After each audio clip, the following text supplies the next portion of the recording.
Hello friends, আশা করি সবাই ভালো আছো।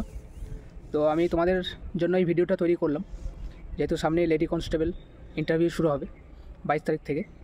আর তার জন্য এই ভিডিওটা আমি তোমাদের জন্য করছি। তো অবশ্যই তোমরা ভিডিওটা শেষ পর্যন্ত দেখবে। আমি ইন্টারভিউ সম্পর্কে কিছু টিপস তোমাদের সাথে শেয়ার করছি আমার এক্সপিরিয়েন্স থেকে। WP কনস্টেবলের ইন্টারভিউ দিয়েছি, তার সাথে কলকাতা পুলিশ সাব ইন্সপেক্টরের ইন্টারভিউ দিয়েছি। আমি বর্তমানে KP সাব ইন্সপেক্টর ট্রেনিং করছি। তো আমি আমার নিজের এক্সপিরিয়েন্স তোমাদের সাথে শেয়ার করছি, আশা করি তোমাদের হেল্পফুল হবে। তাই সকলকে রিকোয়েস্ট করব, তোমরা আমার চ্যানেলটি সাবস্ক্রাইব করে পাশে থাকা বেল আইকনটি ক্লিক করে রাখবে, তাহলে আমার সমস্ত ইনফরমেশন তোমরা পেয়ে যাবে। তো চলো, বেশি বড় করবো না, ভিডিওটা খুব ছোট্টর মধ্যে তৈরি করব। তো ঠিক আছে, চলো আমি ভিডিওটা শুরু করছি। দেখো, তোমাদের যে নোটিশটা পাবলিশ হয়েছে ইন্টারভিউর, 22 তারিখ থেকে 29 তারিখ পর্যন্ত ইন্টারভিউ শুরু হবে।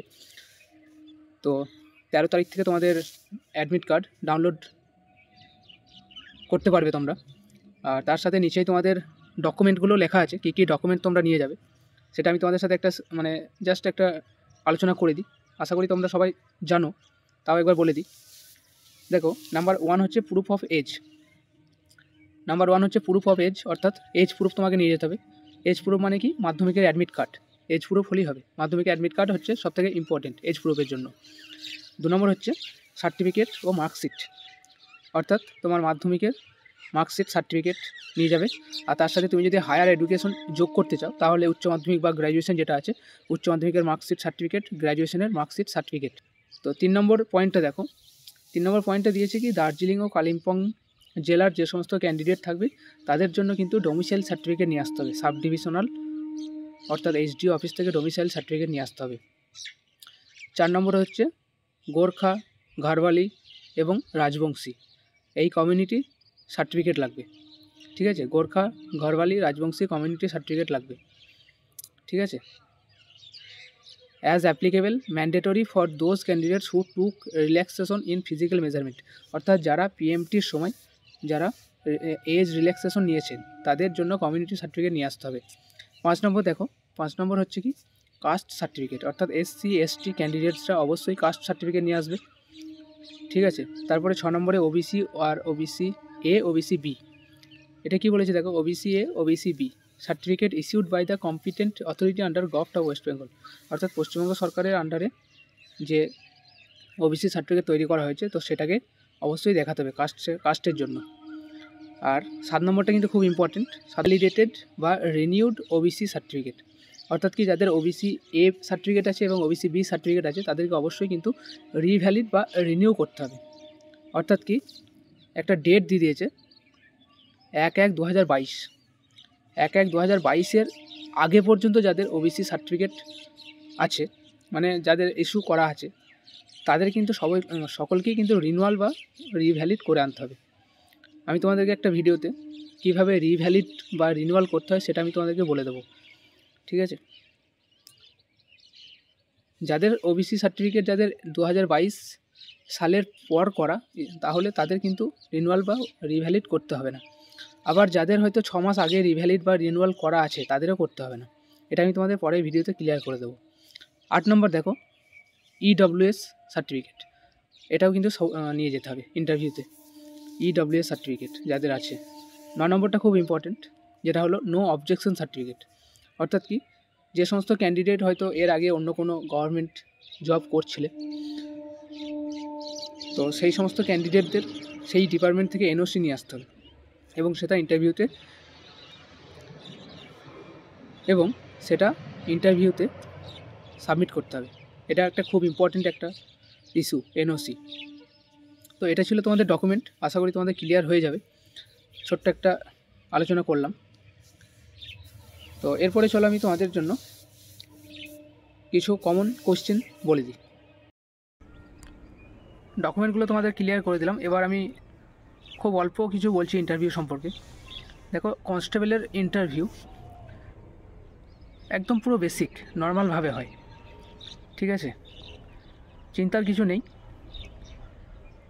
জাস্ট একটা ভালো এন্ট্রি নিয়ে আসবে, যেন ইমপ্রেশনটা খুব ভালো হয়, মুখের ইমপ্রেশনটা যেন একটু হাসি হাসি মুখ থাকে।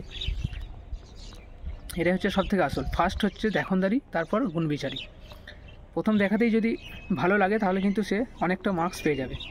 তবে একটা কথা বলি, যারা একটু ভালো কথা বলতে পারে তারা কিন্তু ম্যাক্সিমাম 10+ নাম্বার পেয়ে যাবে। ঠিক আছে, আসল কথা হচ্ছে যে তোমাদেরকে জাস্ট সামনে বসে কথা বলতে হবে, যেটাই জিজ্ঞাসা করুক সেটা যেন নর্মালভাবে বলতে পারবে, এটাই হচ্ছে আসল। আর যদি কোনো প্রশ্নের উত্তর না জানা থাকে সেটাকেও কিন্তু তোমরা পাস করতে পারবে। সেটাকে সিভ করবে কীভাবে, সেটাও একটা কথা বলার একটা ট্যালেন্ট। তো যেটা হলো দেখো, নাম্বার 1, যখন প্রবেশ করার সময় জাস্ট অনুমতি নিয়ে যাবে। অবশ্যই এটা কমন ব্যাপার, সবাই জানো। ইংরেজিতেও বলতে পারো may I come in sir, বা বাংলাতেও বলতে পারো যে আমি কি আসতে পারি স্যার। তারপরেই কিন্তু তোমাদেরকে থ্যাংক ইউ জানাতে হবে। তারপর 2 নম্বর দেখো, যখন সিটের কাছে যাবে, যেখানে বসার জায়গা, সেখানে দাঁড়িয়ে কিন্তু বসবে না, প্রথমেই কিন্তু বসে যাবে না, পাশে দাঁড়িয়ে থাকবে। স্যাররা যখন বলবে যে বসো, তখন তুমি ধন্যবাদ জানিয়ে বা থ্যাংক ইউ জানিয়ে বসে যাবে।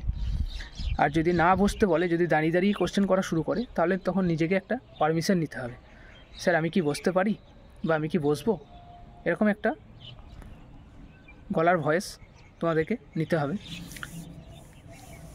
তারপরে ওনারা অবশ্যই তোমাকে বসতে বলবেন, প্রথমেই বসতে বলবেন, অনুমতি বা পারমিশন নেওয়ার দরকার হবে না। তারপর বসার পর তোমাদের হয়তো প্রশ্ন শুরু হবে, যে তুমি বেসিক কোশ্চেন হয়তো তোমাদেরকে জিজ্ঞাসা করবে। যেমন আমাকে জিজ্ঞাসা করেছিল তোমার বাড়ি কোথায়, তুমি কোথা থেকে আসছো। কনস্টেবলের ইন্টারভিউটা বলছি। 2 নম্বর কোশ্চেন আমাকে জিজ্ঞাসা করেছিল যে তোমাদের পঞ্চায়েত সমিতি কোথায় আছে। পঞ্চায়েত নিয়ে আমাকে জিজ্ঞাসা করেছিল যে পঞ্চায়েতের কটা স্তর আছে। আমি 3টে স্তর বলেছিলাম, কি কি সেটা বলেছিলাম। তারপরে বলেছিল যে তোমার বাড়িতে কে কে আছে। Basic question. আর আমার টাইটেলটা একটু অন্যরকম, আনকমন টাইটেল, সেই হিসেবে ওই টাইটেলটা কেন আমার এরকম হয়েছে সেটা নিয়ে আমাকে জিজ্ঞাসা করেছিল, তো সেটা আমি বলেছিলাম। আর একটা ইম্পর্টেন্ট কথা হচ্ছে যে নামটা খুব ফ্যাক্ট করে। তোমার যা নাম, সেই নামের যদি কোনো অর্থ থাকে সেটা একটু ভালো করে দেখে যাবে। ঠিক আছে, আর সেরকম কিছু কোশ্চেন আমাকে ধরেনি। আর আমাকে বেসিক কোশ্চেন কিছু জিকে টাইপের প্রশ্ন ধরেছিল, যে পশ্চিমবঙ্গের 2টি সি বিচের নাম বলো, পশ্চিমবঙ্গের মুখ্যমন্ত্রী কে ছিলেন, পশ্চিমবঙ্গের গভর্নর কে ছিলেন। একদম পুরো পাতি কোশ্চেন বলা যায়। তো এই ধরনের কোশ্চেন কিন্তু কনস্টেবলে করবে। জাস্ট তোমাকে মুখে কথা বলতে হবে। তুমি যদি না পারো কোনো কোশ্চেন, অবশ্যই সবার তো প্রশ্ন জানা থাকে না, যদি না পারো তাহলে তোমাকে একদম পুরো বলে দিতে হবে, স্যার সরি স্যার আমার এটা জানা নেই। এভাবে একটা কথা বলতে হবে। আর খুব বেশি হলে ম্যাক্সিমাম 5 মিনিট হয়তো ওনাদের সামনে বসে থাকবে। বসার গেস্টারটা কিন্তু একটু ভালো হতে হবে, কোনো রকম নড়নচড়ন করবে না, নড়াচড়া হবে না, একদম স্টিলভাবে বসে থাকবে, রিল্যাক্সে বসে থাকবে। আর মুখের ইমপ্রেশনটা একটু ভালো রাখবে। আর ইন্টারভিউ শেষে যখন আসবে, যখন তোমাকে বলবে যে ঠিক আছে তুমি এখন আসতে পারো, তখন তোমাকে সিট থেকে উঠে তোমাকে বলতে হবে থ্যাংক ইউ স্যার। আর একটা জিনিস খেয়াল রাখতে হবে, যখন তুমি বসবে তখন যেন চেয়ারটা না নড়ে বা আওয়াজ হয়, আর যখন তুমি উঠবে চেয়ার থেকে তখন যেন চেয়ারটা না নড়ে, এটা তোমাদেরকে লক্ষ্য রাখতে হবে। এটা অনেক সময় কিন্তু এফেক্ট পড়ে। আর বেসিক কোশ্চেন কী কী পড়বে সেটাও আমি তোমাদের বলে দিই। জাস্ট জিকেগুলো দেখে যাও, যেমন জিকেগুলো পড়েছো আগে সেইগুলো জাস্ট একটু রিভাইজ করে নাও। আর ওয়েস্ট বেঙ্গলের জিকেগুলো একটু বেশি পড়ে যাও। ঠিক আছে, ওয়েস্ট বেঙ্গলের জিকেগুলো মানে যেগুলো স্ট্যাটিক জিকের মতো, ওয়েস্ট বেঙ্গলে খুব ইম্পর্টেন্ট। ঠিক আছে, আর বর্তমানে যে কারেন্ট অ্যাফেয়ার্স, অর্থাৎ যে কারেন্ট টপিক এখন চলছে, সেটা তোমাদেরকে একটু ফলো রাখতে হবে, যে এখন বর্তমানে কী ঘটছে সেটা হয়তো জিজ্ঞাসা করবে, যে কী চলছে সেটা সম্পর্কে। হয়তো কোনো একটা দুর্ঘটনা ঘটেছে, যে এই দুর্ঘটনাটা কোথায় ঘটেছে, কী কারণে ঘটেছে, সেটা হয়তো জানতে চাইবে। তো কারেন্ট টপিক তোমাদেরকে জেনে যেতে হবে। আর একটা ইম্পর্টেন্ট টপিক হচ্ছে কি, যে তুমি যে ডিস্ট্রিক্টে বিলং করছো, তো সেই ডিস্ট্রিক্টের বিখ্যাত পার্সন কী আছে। ঠিক আছে, যদি কোনো বিখ্যাত স্বাধীনতা সংগ্রামী থাকে, তো সেই সমস্ত পার্সনদের অর্থাৎ ব্যক্তিদের কাহিনী, ইতিহাসটা জেনে যেতে হবে। যদি কোনো বিখ্যাত জায়গা থাকে, সেই জায়গাগুলো সম্পর্কে জেনে যেতে হবে। তোমাদের ডিস্ট্রিক্ট কী জন্য বিখ্যাত, সেটা তো এটা একই প্রশ্ন, এগুলো একটু জেনে যাবে। অর্থাৎ কি, তোমাদের ডিস্ট্রিক্ট সম্পর্কে একটু জেনে যাও, তোমাদের আশপাশ যে এলাকা সেটা সম্পর্কে একটু জেনে যাও। আর আরেকটা টপিক যেটা বলবো, যে সবথেকে ইম্পর্ট্যান্ট হচ্ছে নিজের সম্পর্কে জেনে যাওয়া। হ্যাঁ, যদি তুমি গ্র্যাজুয়েশন বলে থাকো, তোমার হয়তো এডুকেশনাল কোয়ালিফিকেশান জিজ্ঞাসা করবে। যদি গ্র্যাজুয়েশন বলে থাকো তাহলে হয়তো তোমাকে গ্র্যাজুয়েশন সাবজেক্ট থেকে হয়তো 2-1টা কোশ্চেন জিজ্ঞাসা করতে পারে।